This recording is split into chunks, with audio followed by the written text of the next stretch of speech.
Assalamualaikum warahmatullahi wabarakatuh. Di sini kita akan pelajari mengenai instrumen keuangan dan kas. Oke, di sini nanti saya akan mereview masalah instrumen keuangan dan kas. Di sini berdasarkan buku Dwi Martani, instrumen keuangan itu adalah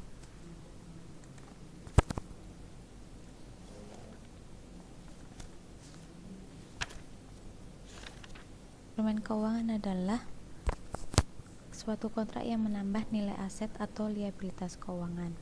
Instrumen keuangan ini salah satunya ada aset keuangan. Bentuk-bentuk instrumen keuangan terdiri dari aset keuangan, liabilitas keuangan, instrumen ekuitas, instrumen derivatif, dan instrumen lindung nilai. Di sini untuk aset keuangan itu akan kita pelajari di akuntansi keuangan menengah pertama. Kemudian untuk liabilitas keuangan dan instrumen ekuitas itu nanti dipelajari di akuntansi keuangan menengah kedua. Sedangkan instrumen derivatif dan instrumen lindung nilai itu nanti akan ada di akuntansi keuangan lanjutan.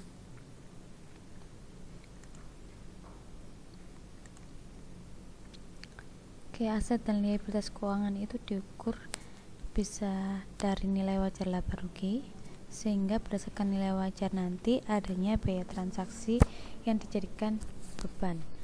Jika tidak diukur pada nilai wajar laba atau rugi, maka nilai wajar itu ditambah pada nilai transaksi, sehingga biaya transaksi nanti akan dikapitalisasikan.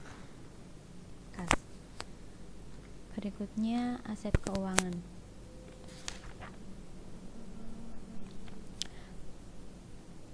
Aset keuangan diukur dengan nilai wajar melalui laba rugi yang ditujukan untuk dijual atau dibeli kembali dalam waktu dekat. Oke, untuk aset keuangan itu terbagi menjadi 4.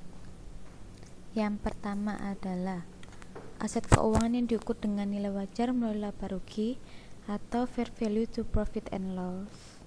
Kemudian yang kedua adalah investasi yang dipegang hingga jatuh tempo atau held to maturities. Yang ketiga pinjaman yang diberikan atau piutang atau loans or receivable. Yang keempat adalah aset keuangan yang tersedia untuk dijual atau available for sale. Yang pertama yaitu aset keuangan diukur dengan nilai wajar melalui laba rugi.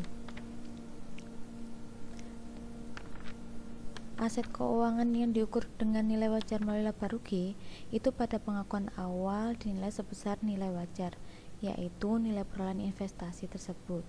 Kemudian biaya transaksi yang dikeluarkan untuk memperoleh investasi ini dibebankan sebagai beban periode tersebut.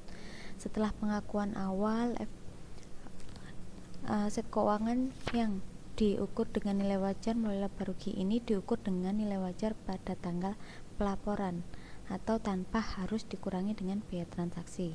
Di sini nanti ada selisih antara nilai tercatat dengan nilai wajar pada tanggal pelaporan akan dilaporkan sebagai keuntungan atau kerugian yang dilaporkan dalam laporan laba rugi komprehensif. Sehingga investasi ini dinilai sebesar nilai wajar melalui laba rugi. Hal ini dikarenakan selisih perubahan nilai wajar dilaporkan dalam laporan laba rugi. Selanjutnya investasi dipegang hingga jatuh tempo. Itu adalah aset non keuangan non derivatif dengan pembayaran tetap atau telah ditentukan dan jatuh temponya telah ditetapkan. Serta entitas mempunyai intensi positif dan kemampuan untuk memiliki aset keuangan tersebut hingga jatuh tempo. Di sini dikatakan menjadi investasi dipegang hingga jatuh tempo atau held to maturities itu harus memenuhi 2 karakteristik, yaitu entitas mempunyai intensi positif dan kemampuan untuk memiliki aset keuangan tersebut hingga jatuh tempo. Dalam perhitungan investasi dipegang hingga jatuh tempo ini, kita harus menghitung tingkat suku bunga efektif. Bunga efektif adalah bunga yang digunakan untuk menghitung nilai kini pembayaran atau penerimaan kas di masa depan, sehingga sama dengan nilai neto aset atau liabilitas keuangan. Kemudian, bunga efektif ini tidak selalu sama dengan bunga yang dibayarkan atau ditetapkan. Apabila bunga efektif ini nanti lebih besar daripada bunga yang dibayarkan, maka nilai aset ini akan lebih kecil daripada nilai nominal, sehingga nilai aset yang lebih kecil dari nilai nominal ini itu akan menghasilkan diskonto. Sedangkan jika sebaliknya, apabila bunga efektif ini lebih kecil daripada bunga yang dibayarkan, itu akan menghasilkan nilai aset yang lebih besar daripada nilai nominal. Di sini akan memunculkan premi atau premium. Nah, setelah itu pengakuan awal dari investasi dipegang hingga jatuh tempo atau held to maturity itu adalah diukur sebesar nilai amortisasi, yaitu nilai awal aset ditambah dengan amortisasi diskon atau premium. Amortisasi diskon akan menambah pendapatan bunga sehingga total bunga yang diakui sebesar bunga yang diterima ditambah dengan amortisasi diskon. Dengan penambahan ini maka bunga diakui sebagai pendapatan sebesar tingkat suku bunga efektif, bukan bunga yang ditetapkan. Sedangkan untuk premi itu sebaliknya, amortisasi akan mengurangi pendapatan bunga. Berikutnya adalah pinjaman yang diberikan atau piutang. Pinjaman yang diberikan atau piutang atau juga disebut loans or receivable itu adalah aset keuangan derivatif dengan pembayaran yang telah ditentukan dan tidak mempunyai kuotasi pasar aktif, kecuali yang termasuk dalam ketiga kategori aset keuangan yang lainnya. Pada saat pengakuan awal, piutang diakui sebesar harga perolehan ditambah dengan biaya transaksi yang dapat diatribusikan langsung dengan perolehan piutang dan pinjaman.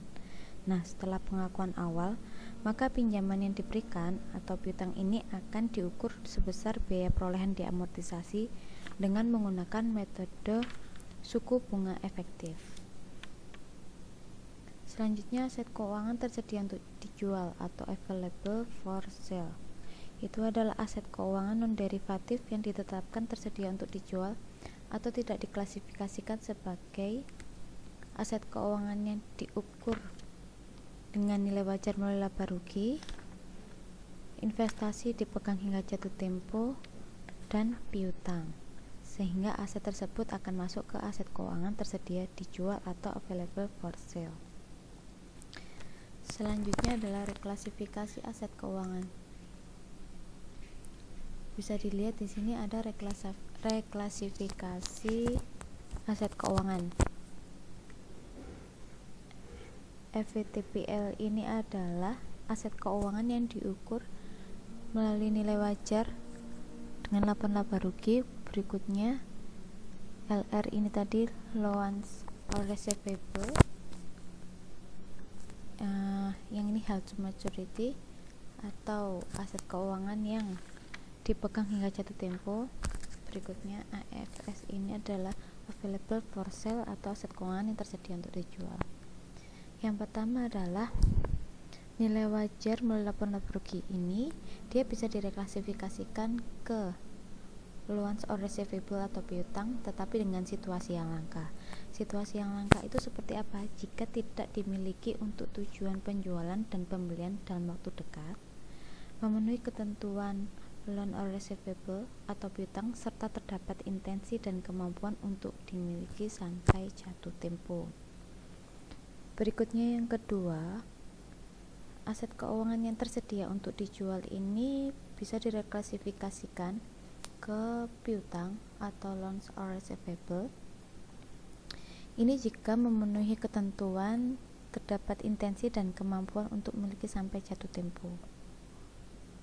Kemudian di sini yang ketiga adalah aset keuangan yang dimiliki atau yang dipegang hingga jatuh tempo itu bisa direklasifikasikan menjadi aset yang tersedia untuk dijual.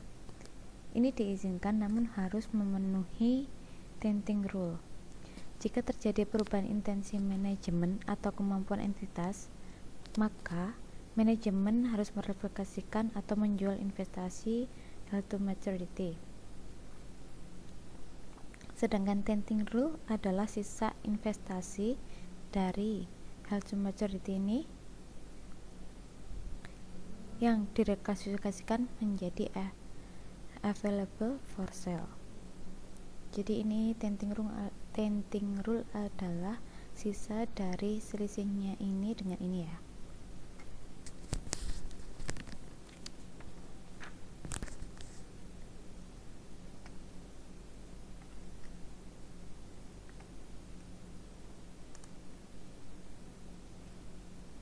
Oke, penurunan nilai. Penurunan nilai aset keuangan ini dikatakan mengalami penurunan nilai jika nilai tercatat atau biaya perolehan diamortisasi itu lebih besar dari nilai yang diperoleh kembali. Kemudian di situ juga ada beberapa bukti objektif yang dapat diindikasikan sebagai penurunan nilai. Yang pertama, kesulitan keuangan signifikan yang dialami penerbit atau peminjam. Yang kedua adalah pelanggaran kontrak. Yang ketiga, restrukturisasi atau keringanan akibat pihak peminjam yang mengalami kesulitan. Berikutnya, peminjam akan dinyatakan valid atau melakukan reorganisasi keuangan lainnya. Yang kelima, hilangnya pasar aktif dari aset keuangan akibat kesulitan uang. Dan yang terakhir adalah kemungkinan besar adalah bangkrut. Setelah terjadi penurunan nilai, maka di situ akan muncul penghentian pengakuan. Nah, di sini aset keuangan itu mengalami penghentian pengakuan apabila pada saat kontrak berakhir dan ketika pada saat terjadi transfer aset keuangan itu entitas telah mentransfer hak untuk menerima arus kas serta secara substansi telah memindahkan semua risiko dan reward kepada pihak lain. Selanjutnya mengenai kas. Apakah kas itu? Kas adalah aset yang paling bersifat lancar. Kemudian alat tukar yang dapat diterima untuk membeli barang atau jasa, alat tukar yang dapat digunakan untuk pelunasan utang, alat tukar yang dapat diterima sebagai setoran ke bank dalam jumlah sebesar nilai nominalnya. Jadi dapat dikatakan kas adalah aset keuangan yang digunakan untuk kegiatan operasional perusahaan yang paling liquid. Contohnya adalah uang kertas, uang logam, cek kontan yang belum disetorkan, simpanan giro, cek perjalanan, dan wesel atau surat berharga. Nah, sedangkan setara kas itu adalah investasi jangka pendek yang bersifat liquid yang mudah dikonversi menjadi kas. Kemudian sangat dekat jatuh tempo sehingga tidak ada risiko signifikan dari perubahan suku bunga. Contohnya deposito yang jatuh temponya tidak lebih dari 3 bulan. Perangko dan materai, kas bon atau uang muka, cek kosong dan giro mundur.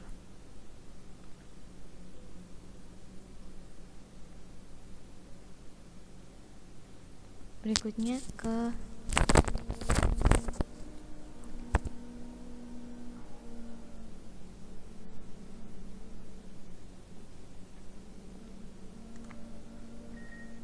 pengendalian kas.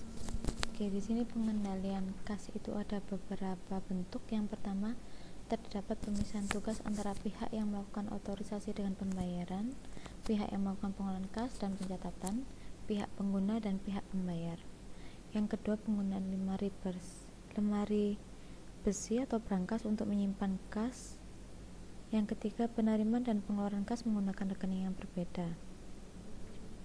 Yang keempat, pengeluaran uang dilakukan melalui bank dan menggunakan cek sehingga terdapat pengendalian pencatatan oleh pihak lain. Yang kelima, penerimaan kas dilakukan melalui bank untuk keamanan dan pengendalian pencatatan. Yang keenam, penggunaan sistem impres kas kecil untuk memenuhi kebutuhan kas dalam jumlah kecil. Yang ketujuh, rekonsiliasi antara pencatatan perusahaan dengan rekening koran bank.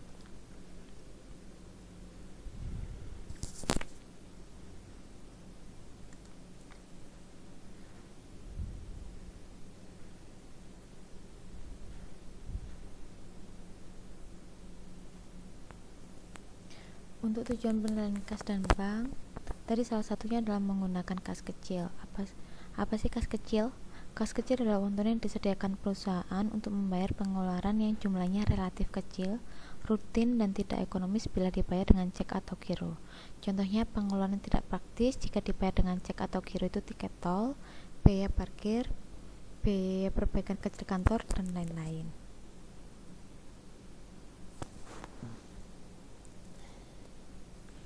Dalam kas kecil ini ada dua metode pencatatan, yaitu metode impres dan metode fluktuasi. Yang metode impres yaitu jumlah selalu tetap, tidak membutuhkan pencatatan atau ayat jurnal setiap terjadi transaksi, dan kas diisi kembali berdasarkan bukti transaksi. Di sini ketika ada transaksi mengenai kas kecil tidak perlu dijurnalkan sehingga jumlah kas kecil akan selalu tetap. Tetapi ketika memakai metode fluktuasi, itu jumlahnya selalu berubah karena mengharuskan pencatatan setiap terjadi transaksi, sehingga pengisian kembali itu berdasarkan jumlah yang sama setiap periodenya.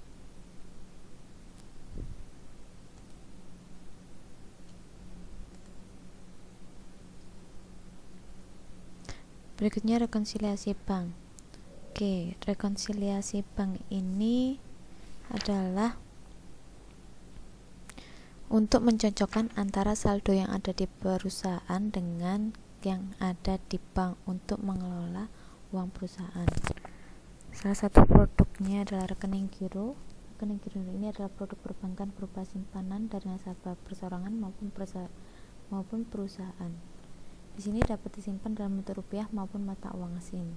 Dapat ditarik kapan saja dengan menggunakan cek atau bilet giro. Laporan mengenai perincian arus keluar masuknya dana perusahaan selama 1 bulan berikut sumber-sumbernya serta saldo awal dan saldo akhirnya ini dinamakan rekening koran. Walaupun menerima rekening koran, perusahaan harus selalu mengetahui dan mencatat arus keluar masuknya dana yang disimpan di bank. Oke, di sini ada beberapa penyebab selisih saldo kas antara perusahaan dan di bank. Yang pertama adalah setoran dalam perjalanan. Setoran dalam perjalanan ini adalah uang yang telah diterima perusahaan, tetapi karena berbagai hal pihak bank itu belum dapat dikirimkan dan belum diakui sebagai setoran.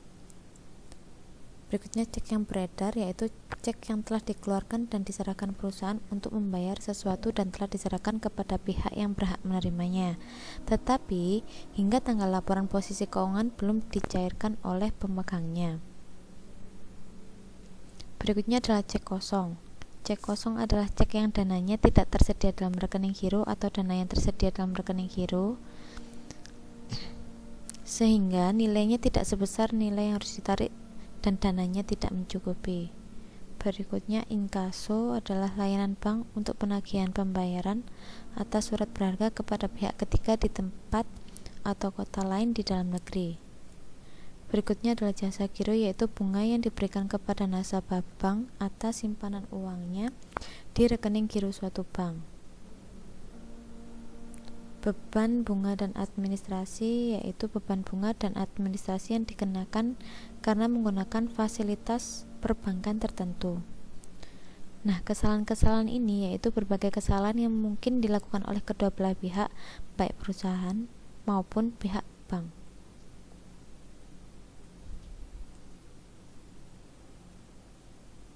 Ini ilustrasi rekonsiliasi bank.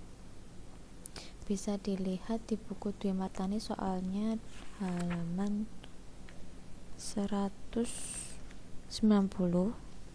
Kemudian akan saya bahas di sini. Yang pertama, entitas dalam mencatat atas kasnya menunjukkan saldo 20.502.000 pada 31 Januari 2015. Sedangkan menurut rekening koran bank menunjukkan saldo akhir sebesar 22.190.000. Berikut item-item yang berbeda antara mutasi pencatatan di entitas dan rekening koran yang perlu mendapat perhatian. Yang pertama, setoran sebesar 3.680.000 dilakukan pada 31 Januari, namun belum muncul pada laporan bank. Oke, berarti di sini saldo setoran sebesar 3.680.000 itu adalah menambah pada saldo perlaporan bank. Berikutnya, cek yang ditulis pada bulan Januari namun belum dicairkan berjumlah 5.100.000 rupiah. Berarti di sini adalah cek yang masih beredar, berarti akan mengurangi saldo laporan per bank. Yang ketiga, bunga pinjaman sebesar 600.000 langsung didebit dari rekening bank belum diketahui entitas. Berarti ini yang belum mencatat adalah entitas, berarti mempengaruhi saldo per entitas dan menambah bunganya sebesar 600.000. Yang keempat, bank mengenakan beban administrasi sebesar 18.000 dan belum dicatat oleh entitas. Nah, karena ini entitas juga belum mencatat, maka ini bebannya akan mengurangi saldo entitas. Berikutnya, cek dari pelanggan sebesar 220.000 tidak dapat diuangkan karena dananya tidak cukup. Karena ini adalah ceknya tidak dapat diuangkan, maka masuk di saldo per entitas dan mengurangi sebesar 220.000. Perusahaan melakukan kesalahan pencatatan cek untuk pembayaran hutang sebesar 131.000, namun dicatat sebesar 311.000. Berarti ini ada selisih berapa?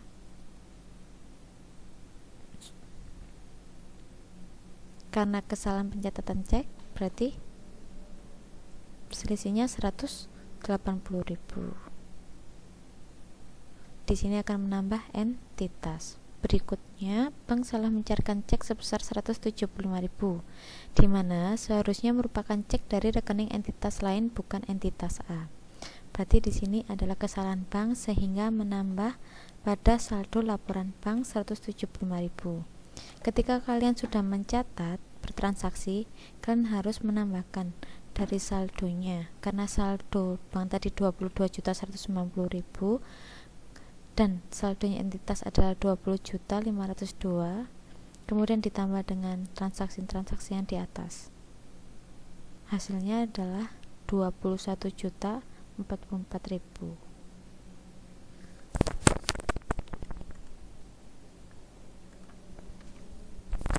Oke, penyajiannya seperti apa? Penyajiannya adalah ini. Kas dan setara kas di awal.